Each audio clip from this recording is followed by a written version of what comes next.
জীবনে কখনো হতাশ হবেন না। জীবনে যাই হয়ে যাক না কেন কখনো হতাশ হবেন না। মনে রাখবেন আল্লাহ আপনার রব, আল্লাহ আপনার সাথে আছেন ইনশাআল্লাহ। এই সমাজ আপনাকে যেভাবে শেখায়, কিভাবে শেখায়, এই যে স্কুল, কলেজ, ইউনিভার্সিটি, চাকরি, বিয়ে, সন্তান প্রতিপালন, আর তারপর ইন্না লিল্লাহি ওয়া ইন্না ইলাইহি রাজিউন, এই তো শেখায় নাকি? সবসময় মনে রাখবেন যে আল্লাহ রাব্বুল আলামিনের পরিকল্পনাই আপনার উপরে সবচেয়ে বেশি অগ্রাধিকার যোগ্য, সমাজের পরিকল্পনা নয়।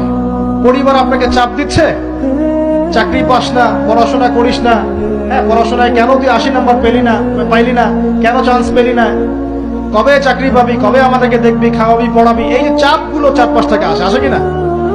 এতে করে অনেক যুবক দেখা যায় মাদকাসক্ত হয়, অনেকে দেখা যায় আত্মহত্যা করছে, ইদানিং করছে কিনা ভাই?